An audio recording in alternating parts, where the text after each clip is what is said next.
안녕하세요 여러분, 고고컴입니다. ESP8166을 통해 IoT 체험하기.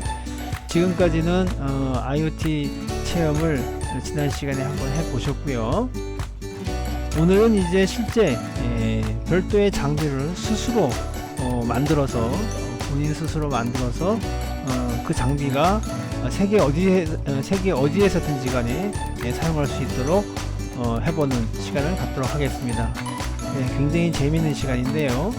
자, 한번 보실까요? 네. 자, 일단은 목표를 한번 세워보겠습니다. 지금까지 했던 것이죠. 네, 세계 어디선지 간에 조정할 수 있어야 되겠다. 집 내부에서는 와이파이로 운영을 하면 될 것이다. 자, 어떻게 합니까? ESP8266이라는 칩을 통해서 통신을 다 하고, 그 다음에 주변에 불빛이라든지 온도라든지 뭐 소리라든지 온오프 장치를 연결해서 쓸 수 있는 것이죠. 네, ESP8266 10이 선정이 된 거 아시죠? 입출력 핀수가 좀 꽤 되기 때문에 여기다가 직접 다 골고루 활용을 해 보려고 하는 것입니다. 지금까지 설명은 실험용 보드를 가지고 우리가 했었습니다. 그죠? 근데 이제는 실제 이 칩만 딱 사다가 활용을 해야 됩니다. 자, 그러기 위해서 필요한 것이 하나가 더 있는데요. 이렇게 독립되어 있는 칩, 이것이 바로 칩인데, 이 칩에다가 프로그래밍을 하기 위해서는 지금처럼 이렇게 FTDI 다운로더가 하나 있어야 됩니다. 이걸 통해서 여기에 있는 USB를 통해서 PC랑 연결을 하고, 이 장비랑 이것이랑 이제 통신을 하는 것이죠. 시리얼로요.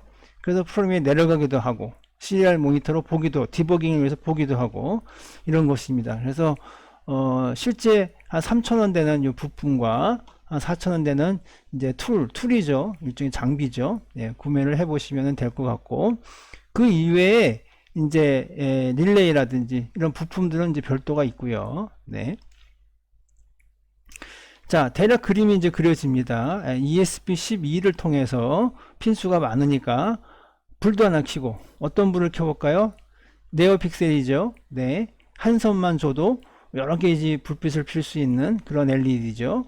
네, 온도 센서 마찬가지입니다. 한 선만 써도 온도를 읽을 수 있죠. 그것도 두 가지의 개념을. 네, 그 다음에 블루투스 역시 할 수 있죠. 네, 그 다음에 한 선 내보내서 피크오브자로 소리를, 사운드를 하나 낼 수가 있습니다. 이 릴레이가 온오프 돼야만이 릴레이 바깥으로 연결되는 다른 어떤 장치들을 컨트롤할 수가 있는 것이죠. 네, 전부 다 한 선씩 사용할 수 있기 때문에 ESP12가 가지고 있는 핀수로 충분히 커버가 되는 것입니다. 네. 자, 처음에 실험은 이렇게 합니다. 개발용 보드를 가지고 어떤 핀에다가 어떻게 쓸 것인지를 이렇게 테스트를 하죠. 릴레이도 가보고 소리도 내보고 뭐 다른 것도 테스트를 해볼 수가 있습니다. 이렇게 해서 확정이 되는 것인데, 처음에 개발을 할 때는 이 개발 보드를 이용해서, 브레드보드를 이용해서 각종 기능들을 다 확인하고, 그 다음에 이제 회로를 이제 설계를 해야 되겠죠. 네, 이 가운데에 있는 것이 ESP8266 칩입니다. 아까 브레드보드를 통해서 각 기능들을 다 확인을 했죠. 무엇을 했냐면, 자, GPIO 5입니다. 5선은 릴레이를 구동하는 길로 가고요. 이렇게. 그 다음에 또 한 선, 16번 선은 그냥 시스템 LED로 한번 보여주겠다는 것이고, 두 선은 14입니다. 14를 가지고 이제 여러 가지 그 빛의 효과를 내기 위해서 한 선을 이제 배분을 하고, 이 네오픽셀 LED와 LED는 인아웃으로 묶이면 되죠. 네, 아웃이 같고 인이 같습니다. 이렇게 묶이는 거고, 또 GPIO 12선을 뽑아다가 이건 뭡니까? 부자가 올리는 것이죠. 네, 그렇게 가고요. GPIO 13에서 연결해서 여기서는 온도 데이터를 읽어내는 것입니다. 네, 이렇게 가고요. 그 다음에 요것이 하나가 있는데, TX, RX가 이렇게 별도로 점퍼 선으로 이렇게 몰았습니다. 왜 몰았냐면, 이 부분으로 바로 프로그램을 내려보낼 수도 있어야 되고, 시리얼 데이터를 받아서 모니터에다 쓸 수도 있어야 되고요. 요 단자에다가 블루투스 모듈을 꽂아 가지고 블루투스 통신을 할 수도 있어야 되는 것이고요. 네, 이 단자는 굉장히 중요합니다. 자, 그리고 GPIO 제로가 하나가 있는데요. 이것이 무슨 얘기를 하냐면 이렇게 둘이 쇼트를 해놓은 상태에서 프로그래밍을 할 수가 있는 것이죠. 다운로딩이 되는 것입니다. 프로그램을 이 안에다가 심을 수 있게 하려면은 이 GPIO 핀이 그라운드와 한번 묶여야 됩니다. 네, 그 용도로 사용되는 것이죠. 나머지는 뭐 이해되실 것이고요. 이거 파워니까요. 자, 그림 간단합니다. 네. 자, 이 그림은 이글 아시죠? 이글 PCB 설계를 할 수 있는 이글로 제작이 됐습니다. 이글 버전 7.0입니다. 네, 다운 받으셔가지고 샘플까지는 작성할 수가 있습니다. 네. 자, 요 그림을 하나하나 다 이제 그려서 이렇게 라인을 다 그리시고 하게 되면은, 자, 그 다음 뭘 할 수 있던가요? PCB를 만들 수가 있겠죠? 네. 회로적으로 이글 7을 통해서 회로적으로 다 연결해서 만들어 놓은 다음에 그 회로에 의해서 연결된 각종의 소자들을 지금처럼 요 정해진 크기, 이게 샘플 크기로서는 가능합니다. 그래서 요 크기 내에 이렇게 부품을 배치를 해 놓고 오토 라우팅을 한번 통해서 선을 다 한번 연결하게끔 하고, 그러나 그것이 다 만족되지 않기 때문에 수작업을 통해서 이렇게 일일이 한번 다 검증을 다 해보시고 하는 것이죠.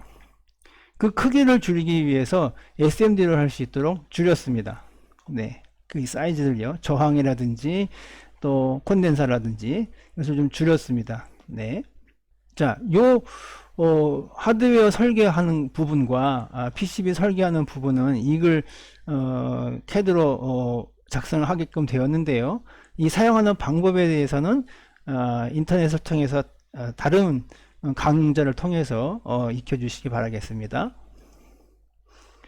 자, 그 다음에 이제 하드웨어가 만들어졌고요. PCB도 만들어졌고, 부품이 이제 수배가 되면 조립이 되겠죠. 네.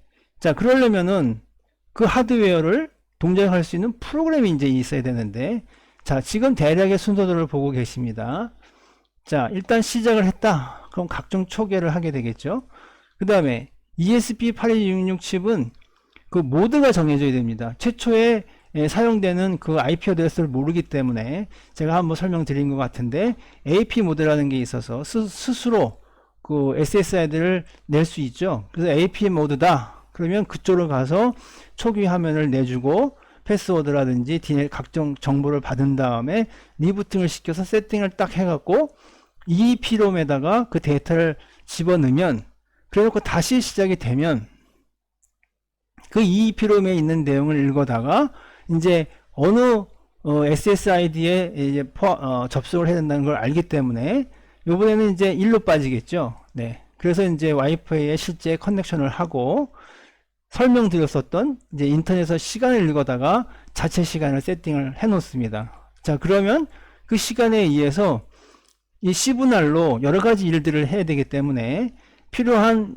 정보를 이제 받아서, 이렇게 시간 정보를 받아서 1초 때는 뭐를 하고 10초 때는 이런 일을 하고, 또 그렇지 않고 흘러 들어갈 때는 무슨 일을 하고, 이런 일을 하는 것이죠. 네네. 자, 쭉 이렇게 지나가고 있습니다. 자, 그 다음에 이 두 개는 시간을 분리하는 방법이고요. 자, 이렇게 루핑이 뱅글뱅글 돌면 여기가 이제 루프입니다. 메인 루프입니다. 여기서부터 이렇게 돌아서 다시 오는 이것이 바로 메인 루프인데, 슬래시, 그 다음에 슬래시 인포와 슬래시 리셋이랑, 이게 무슨 말이냐면 지금 이 프로그램은 ESP8266을 웹서버로 쓰기 때문에 브라우저에서 넣는 최초의 화면, 그렇죠? 그것이 여기서는 루트 펑션입니다. 루트죠. 그걸 표시를 하라는 뜻이고요. 그 다음에 임포자가 들어와서 다른 화면을 요청하면은 그때는 로그인을 해달라는 그런 화면으로 이제 활용이 된다는 것이고, 슬래시 리셋이 들어오면 이 시스템을 다 리부팅 해버리고 리셋을 다 해버리고 리부팅을 시키는 그런 일을 하라는 것입니다. 네, 자, 그런 다음에 1초 때 하는 일은 뭐냐면은 그 바로 그거죠. 그 LED, 다채로운 색깔을 표현할 수 있는 그 LED를 이용해서 두 색도 표현할 수가 있고 한 색도 표현할 수 있고, 상태에 따라서 그 LED를 1초 간격으로 그 색깔을 바꾸는 겁니다. 네, 그래서 그런 함수가 타임보호라는 것이 있다, 이렇게 표현을 해 놓은 것이고요. 그 다음에 10초마다 무슨 일을 하냐면, 또 블루투스 신호가 있느냐, 그러면 통신 처리하기 위한 방법으로 가고요. 이건 나중에 다음 시간 때 소개를 드릴 것입니다. 블루투스 부분은요. 자, 그 다음에 이제 제가 만든 것은 이제 그 온도를 설정을 해서 집에 있는 히터를 구동하는 것이었기 때문에 그 구동하는 방법이 뭐냐 라는 것이고, 그 다음에 시간 예약은 되어 있는 거냐, 온도는 되어 있는 거냐, 이렇게 필요한 조건에 따라서 이제 체크를 하고 그 해당하는 것마다 이렇게 실행하는 루틴을 마련을 해 놓고 실행하면 되겠죠. 네, 히터를 동작하는 것이기 때문에 릴레이를 온 시키면 바깥에 있는 히터가 돌아가는 것이고요. 오프하면 당연히 꺼지는 것이고, 온도를 현재 온도를 읽어서 그 설정된 온도에 맞게끔 항상 체킹을 하고 하는 그런 기능들을 이제 해보려고 하는 것입니다. 네. 자, 실제 생긴 건 저렇게 생겼습니다. 제가 그 케이스까지 3D 프린트를 이용을 해가지고 이렇게 케이스까지 디자인을 했었고요. 이렇게 길쭉하게 조그맣게 만들어서 이게 이제 센서고, ESP8266 칩이고, 릴레이입니다. 여기 부자고요. 네, 여기 LED입니다. 그래서 이렇게 마우스 모양처럼 될 수 있도록 해 보았었습니다. 네. 자, 완성된 모양이 이렇습니다. 여기다가 이제 파워를 넣게 되면 이제 처음에 이렇게 불빛이 들어옵니다. 그래서 커넥션이 어떤 상태인지를 좀 보여주려고 네오픽셀을 통해서 다양한 메시지를, 여기 메시지를 보낼 창이 없으니까요. 부품 수를 줄이기 위해서 아니면 가격을 줄이기 위해서라도 뺐거든요. 그러면 뭐가 됩니까? 외부와 그래도 기본적인 상태를 알아야 되니까 그 LED로 대충의 상태를 보여드리는 것이 되겠습니다. 네, 이렇게 됐고요. 이것을 이제 실제 외벽에다가 이렇게 설치를 하면 이런 모양이 나옵니다. 네. 자, 업로드하는 방법입니다. 그 점퍼 핀으로 빼놨기 때문에 이 핀에 4핀이죠. 플러스 마이너스가 들어가면서 이제 RX, TX 두 선이 나와야 되니까 이렇게 이용을 해갖고 이 업로드를 해주는 이 FTDI죠. 이 모듈을 통해서 PC하고 통신을 하면서 데이터를 받고요. 프로그램을 받을 때는 반드시 이것을 점퍼로 세팅을 해서 이제 그 쇼트를 시켜놔야 됩니다. 그래야 이 ESP8266이 프로그래밍 상태가 되는 것이고요. 네, 이렇게 하면은 할 수가 있고요. 그 다음에 한번 프로그램이 로딩이 돼서 필요가 없을 때는 당연히 점퍼펜을 빼놔야 되겠죠. 네, 그 다음부터는 계속 프로그램에 의해서 돌아가야 되니까요. 네, 바로 그겁니다. 자, 처음 한번 켜봤습니다. 당연히 어느 그 SSID에 접속해야 될지를 모르기 때문에 할 수 있는 방법이 뭐냐면 API 모드를 쓴다고 제가 말씀을 드렸죠. 네, API 모드를 가지고 이 장치가 발생하고 있는 그 SSI 모드에 접속을 한 연후에 거기서 무조건 고정적으로 되어 있는 192.168.4.1을 접속을 해보면은 로컬리 이런 화면이 나올 수가 있는 거죠. 네. 앞에 로그인 화면이 있습니다만은 큰 차이 없고요. 이렇게 가지고서 어느 SSID에 접속을 할 건지 그것을 선정을 하고 비밀번호 집어넣고 뭐 기본적인 세팅 디폴트 되어 있는 거 하고요. GM트리부터의 시간차가 얼마인지를 한번 넣어놓고요. 그러면 시간 세팅할 때 로컬 시간과 일치가 되겠죠. 네, 이렇게 해놓고 이제 딱 제출을 하면 부팅이 되면서 끝났고, 말씀드린 대로 그러면 이제 셋업이 끝나고 그 다음부터는 그 여기서 정해진 그 SSID에 접속을 해서 사용할 수가 있는 것입니다. 네, 바로 이런 모양이 나오겠죠. 자, 이렇게 되면은 어떤 일이 발생이 되냐면, 아직 그 발생된 SSID, 앞에서 선정된 SSID에 접속이 돼서 운영은 될 수가 있겠지만 공식적으로 무슨 IP 어드레스를 받은지 모릅니다. 네, 그래서 할 수 있는 것이 뭐냐면 모바일 아이폰, 특히 아이폰 가지고 이렇게 접속을 할 수가 있고, MDNS 제가 설명드렸죠. 네, 그것으로 멀티캐스팅 다이나믹 멀티캐스팅 도메인 서버로, 도메인 네임 서버 기능을 이용을 해가지고 히타.local이라고 쳐봅니다. 그러면 액세스가 됩니다. 이렇게 들어갈 수가 있습니다. 로컬에서. 그래 놓고 슬래시 인포를 주면은 로그인 한번 물어보고, 그 다음에 이제 거기에서 기본 정보가 이렇게 나타납니다. IP 어드레스가. 그럼 앞으로는 이 IP 어드레스가 이제 고정적으로 받았으니까 변하지 않는 이상 이 IP 어드레스를 쓰시면은 모바일 폰뿐만 아니라 그 밖에 안드로이드 폰, 또 그 밖에 컴퓨터에서도 사용하실 수가 있는 것입니다. 네, 지금처럼요. 이 IP 어드레스를 직접 입력을 해서 딱 슬래시 하고서 엔터키를 치시면 그 IP를 고정받은 곳으로 바로 이제 커넥션이 되는 거죠. 네, 지금 이 화면은 ESP8266을 웹서버로 활용했을 때의 화면입니다. 네, 그리고 그 프로그램에 이렇게 화면에 나오도록 다 로직이 들어가야 됩니다. 네.